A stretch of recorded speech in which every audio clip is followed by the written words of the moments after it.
Kalau mempunyai kemenangan tipis, itu artinya harus ada 2 putaran. Maka ayo kita kaji.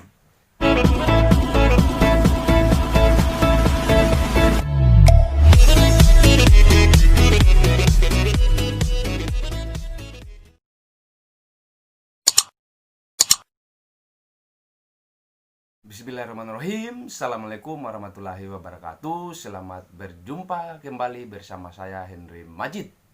Pertama-tama saya menyapa kepada semua kalangan akademisi, pada semua kalangan praktisi, dan kepada semua pemuda-pemudi Indonesia dimanapun Anda berada. Pada konten saya kali ini akan saya bahas, akan saya jelaskan, akan saya giring opini kepada semua masyarakat yang ada di Kabupaten Wakatobi. Karena lagi-lagi konten ini adalah konten untuk membahas pilkada yang ada di Kabupaten Wakatobi. Maka saya mendelivery ini kepada semua yang ada di Kabupaten Wakatobi, kepada masyarakatnya, terkhusus kepada kedua pasangan calon ini, bahwa pada putaran kedua nanti, jadi coba pahami, coba simak supaya tidak ada miss ke depan, bahwa saya mendelivery ini untuk kepada semua masyarakat, bahwa ada potensi pilkada 2 putaran di Kabupaten Wakatobi. Dalam KPU nomor 6 tahun 2016 ada pengaturan, ada satu regulasi yang membolehkan bahwa untuk pilkada 2 putaran itu bisa-bisa saja terjadi di setiap kecamatan, di setiap kabupaten yang mengikuti perhelatan politik di momentum pilkada. Ada satu daerah yang sudah menjadi patron, artinya sudah ada satu jurisprudensi yang telah berlakukan pilkada 2 putaran di daerah pusat. Itu ada di DKI Jakarta, terjadi 2 putaran untuk memenangkan Pak Anies Baswedan dulu yang melawan Ahok. Lalu kalau ditarik itu dalam Sulawesi Tenggara, di Buton Selatan juga pernah terjadi pilkada bahkan 3 putaran. Dulu Pak Umar Syamiun sebagai calon kepala daerah yang ada di Buton Selatan yang menjadi dulu pada saat itu bahkan 3 putaran. Pak Umar Syamiun pertama di putaran pertama kalah, di putaran kedua kalah, lalu yang di putaran ketiga juga akhirnya menjadi pemenang. Lah itu kalau kita ketahui bersama bahwa di pilkada yang ada di satu contoh tadi itu, bahwa pernah terjadi pilkada 2 putaran yang ada di Sulawesi Tenggara ini, maka untuk yang ada di Kabupaten Wakatobi kayaknya akan mendekati. Dalam pasal 36 PKPU itu, peraturan Komisi Pemilihan Umum yang di nomor 6 tahun 2016 tentang pilkada, di pasal 36-nya itu minimal berbunyi begini: bagi setiap kepala daerah yang sudah terpilih dan tidak mencukupi suara 50%, maka diadakan putaran kedua.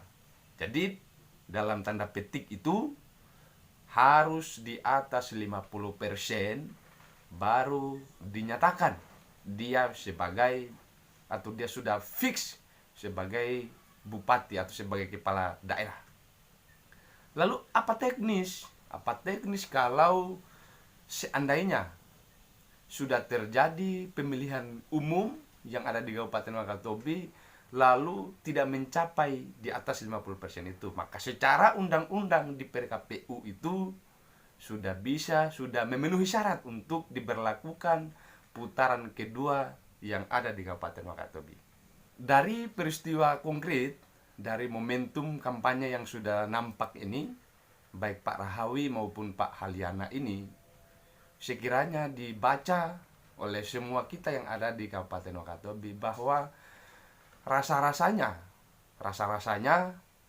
akan terjadi 2 putaran. Kita tidak mendoakan supaya 2 putaran, karena hambatan besar di momentum dua putaran pilkada itu, kemungkinan dompet daripada pasangan ini akan sedikit terkuras dan efeknya, efek domino daripada dompet terkuras itu, maka pada saat dilantik sebagai kepala daerah, sebagai bupati, sudah berpikir tentang pengembalian. Itu yang lebih parah ketimbang hanya satu putaran dan tidak mengeluarkan banyak duit kampanye.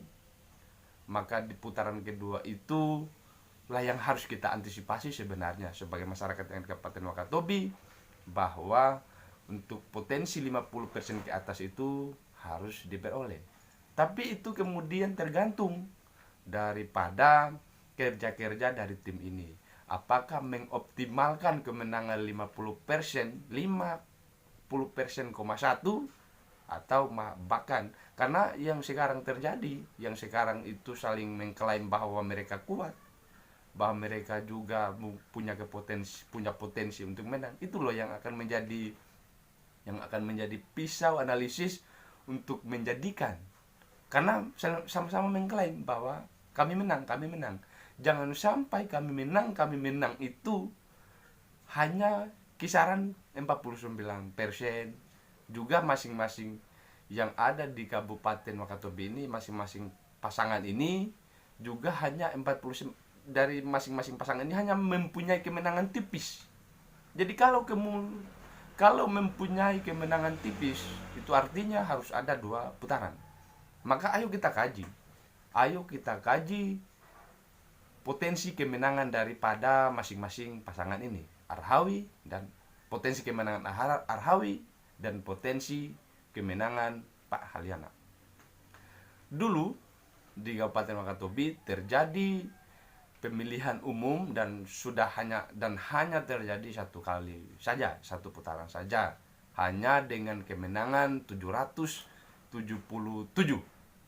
Lah itu dalam undang-undangnya, bahwa kemenangan yang di atas 2% itu tidak diberlakukan putaran kedua. Artinya kalau yang menjadi kekalahan daripada tim ini, dari tim ini sekitar 200, atau minimal kalah tipis hanya kalah 200, maka ada potensi lagi disengketakan di MK. Di MK dalam putusan hukumnya bisa saja mengeluarkan fatwa bahwa akan terjadi pemilihan 2 putaran di Kabupaten Wakatobi.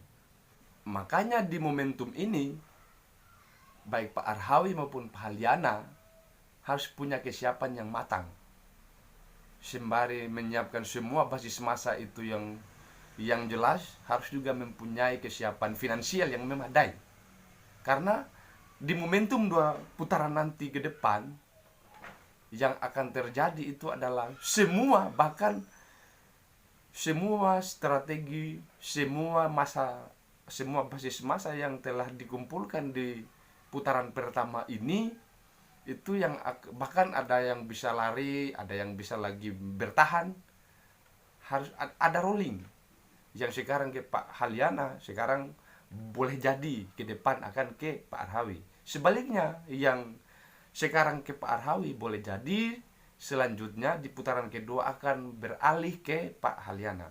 Sehingga untuk Pak Halyana, untuk Pak Bupati, sekiranya ada kajian dari konsultan politik atau dari masyarakat secara umum bahwa untuk meminimalisir 2 putaran ini, ayo silakan untuk lebih mengumpulkan duit yang sebanyak-banyaknya lagi.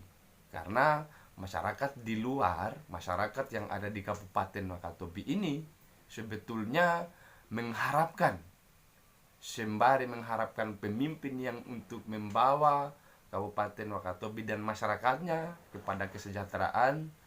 Lebih baik juga mereka menunggu serangan fajar, menunggu pundi-pundi uang yang dikeluarkan oleh kalian berdua itu. Jadi semua masyarakat yang ada di Kabupaten Wakatobi, konten ini khusus untuk saya menyampaikan kepada semua masyarakat bahwa jangan terfokus pada satu titik problematika yang ada di Kabupaten Wakatobi. Karena di momentum ini setiap hari itu adalah konflik. Konflik keluarga, konflik bersama teman. Kalau tidak ada satu asupan daripada satu isu, kalau tidak ada satu isu yang bisa membungkus konflik-konflik itu, maka konflik ini akan berkepanjangan. Sehingga melalui konten ini saya mengajak kepada semua masyarakat yang ada di Kabupaten Wakatobi, jangan terlalu fokus dengan satu isu yang berkembang di kabupaten kita. Silakan coba isu banyak, kemudian banyak opsi yang masih bisa kita jadikan sebagai penyelesai daripada konflik-konflik ini. Kalau konflik ini berkepanjangan, bahkan tidak kita lagi menganggap bahwa ini keluarga saya, ini adik saya, ini kakak saya, kita lalu akan menjadi menjadi sedikit egois terhadap apa yang kita yakini sebagai kebenaran. Padahal di sisi lain bisa juga kita mengadopsi sesuatu yang salah. Demikian apa yang bisa saya sampaikan pada konten saya kali ini.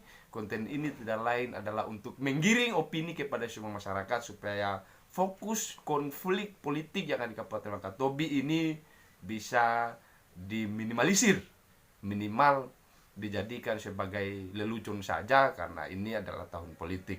Demikian, billahi taufiq wal hidayah. Wassalamualaikum warahmatullahi wabarakatuh.